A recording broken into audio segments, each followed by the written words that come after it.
Salut, si tu possèdes mon Instagram, tu as pu voir que j'ai posté 3 photos de 2 véhicules, d'un Renault Trafic et d'un Renault Rapide en mode épave à l'abandon dans une pâture.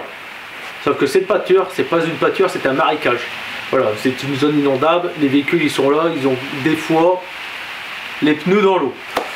Voir si ce n'est pas le châssis dans l'eau.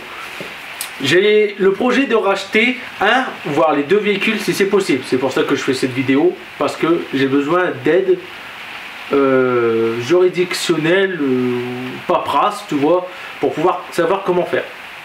Les 2 véhicules appartiennent à une personne qui est décédée malheureusement. Du coup, la personne décédée a eu un fils, mais entre temps a été mariée et divorcée. Du coup, les 2 véhicules ont été stockés là suite au divorce. Ils ont été stockés et ils n'ont plus jamais servi. Entre temps, la personne a quitté ce monde et du coup, est-ce que les véhicules appartiennent à l'épouse et à l'héritier, ou est-ce que les véhicules appartiennent uniquement à l'héritier comme il a divorcé? Premier point. Suite à ça, il pense que les cartes grises sont perdues des véhicules, ou du moins il pense avoir une carte grise d'un véhicule, parce que l'un des véhicules a les plaques au nouveau format d'immatriculation, l'autre véhicule a encore les anciennes plaques format départemental et en noir.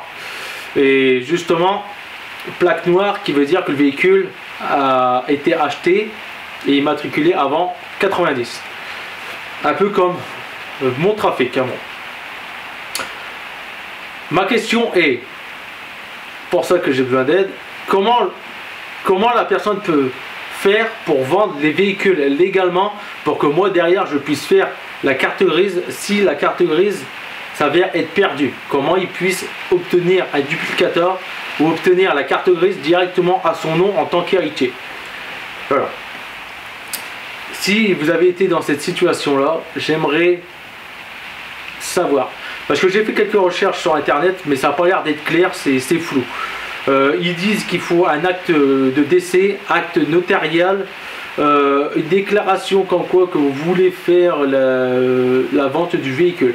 Mais il est aussi indiqué comme quoi que si la personne ne peut pas vendre le véhicule d'une personne décédée tant que la carte grise n'a pas été faite au nom de l'héritier ou des héritiers. Voilà. Moi, à l'époque, il y a 9 ans, j'ai acheté mon premier véhicule qui était la Peugeot 306 à une personne décédée mais à l'épouse encore vivante. Et sur la carte grise, il était indiqué le nom de la personne décédée et de l'épouse. Il me souvient qu'à l'époque, j'ai dû avoir le papier, l'acte de vente de l'épouse et l'acte de vente des héritiers, donc du coup des 5 enfants. Ça n'a pas été facile d'obtenir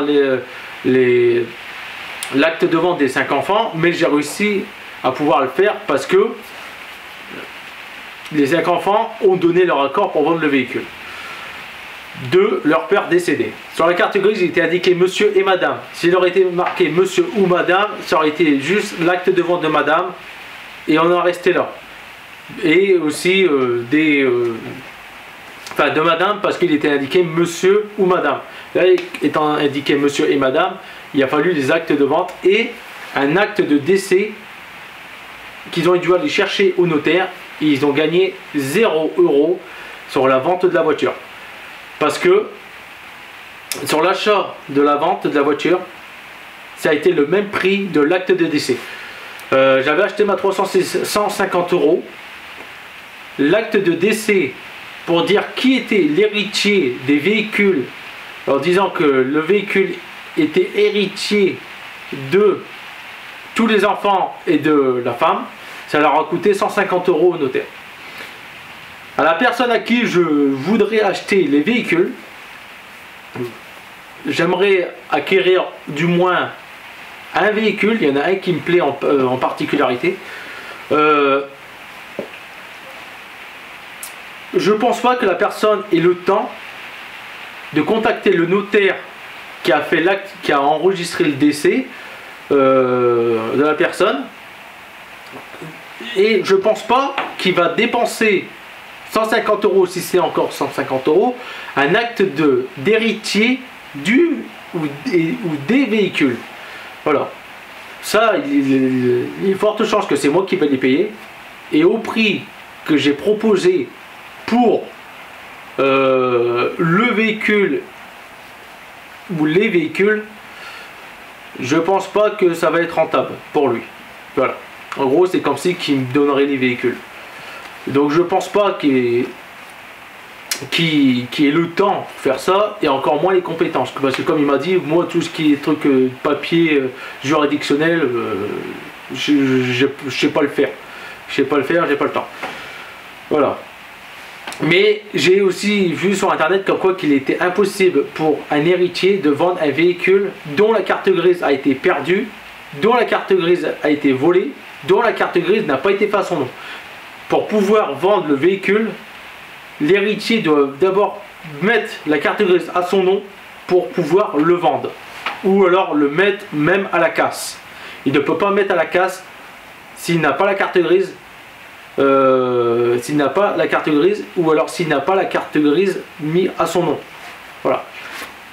Donc si vous avez déjà été dans cette situation là d'une personne de votre famille pour pouvoir vendre ou détruire le véhicule ou posséder le véhicule à votre nom, comment avez-vous fait, sachant que la carte grise a été perdue? Voilà. Comment faire la carte grise d'une personne décédée par l'héritier? Sachant que s'il faut un contrôle technique, les véhicules ils sont loin de passer le contrôle technique.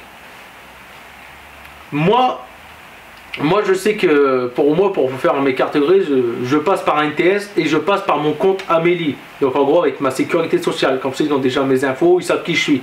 Ça va beaucoup plus vite. Passer par des autres trucs, créer un compte sur France Connect, tout ça, sur le truc, ou alors des trucs des impôts, c'est encore plus compliqué et c'est beaucoup mieux de le faire avec le compte Amélie. Mais par le compte Amélie, c'est le numéro de sécurité sociale et le code associé au numéro de sécurité sociale. En gros, le code que tu utilises pour te connecter sur Amélie, ou alors quand tu vas à la borne sur l'assurance maladie, quand tu vas à la borne elle-même, quand tu rentres ta carte, il te demande un code et c'est exactement le même code. Je pense pas que la personne aura le temps de faire ça, et je pense pas que la personne aura le temps de recréer la carte grise. Voilà. C'est pour ça que là je fais cette vidéo, parce que j'aimerais récupérer au moins un véhicule. Il y a un véhicule dans le lot qui m'intéresse et j'aimerais récupérer. Malheureusement, si je ne peux pas récupérer les véhicules, et ben entre autres je vais choper les moteurs pour pouvoir pour moi. Mais c'est pour ça que je fais cette vidéo. Je voudrais récupérer au moins un véhicule. Il y a un véhicule Lenda qui m'intéresse et que ça fait longtemps que je cherchais aussi. Donc c'est pour ça que je fais cette vidéo. Aidez-moi à savoir comment refaire la carte grise en passant par l'héritier. En gros, que l'héritier puisse faire la carte grise ou l'héritier puisse me vendre le véhicule pour que moi derrière je puisse faire la carte grise, même avec la carte grise perdue. Parce que j'ai vu aussi que sur NTS il est indiqué comme si que je voulais faire ma carte grise, mais maintenant il y a un nouveau truc, c'est faire la carte grise à son nom, mais carte grise perdue après la vente de l'ancien propriétaire.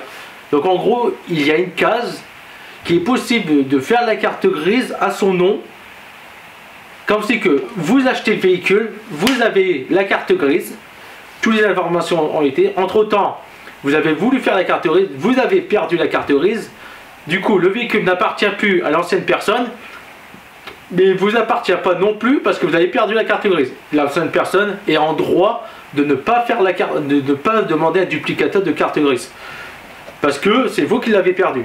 Et il y a une case aussi là-dedans. Donc est-il possible, entre autres, de passer par ce mode là, en gros faire comme si que la personne n'était pas encore décédée, faire comme si que j'ai acheté la carte grise,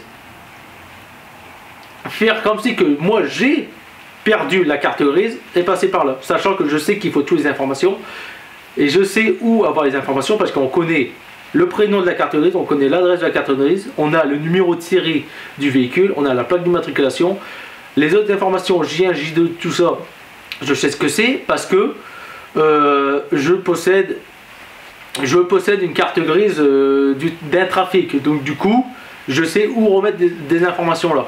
Et il n'est pas dit non plus, quand vous achetez le véhicule, prenez en photo la carte grise. Il n'est pas dit ça. Voilà. Donc, aidez-moi à savoir comment récupérer ces 2 épaves, ou du moins une épave, pour que je puisse réimmatriculer les véhicules à mon nom.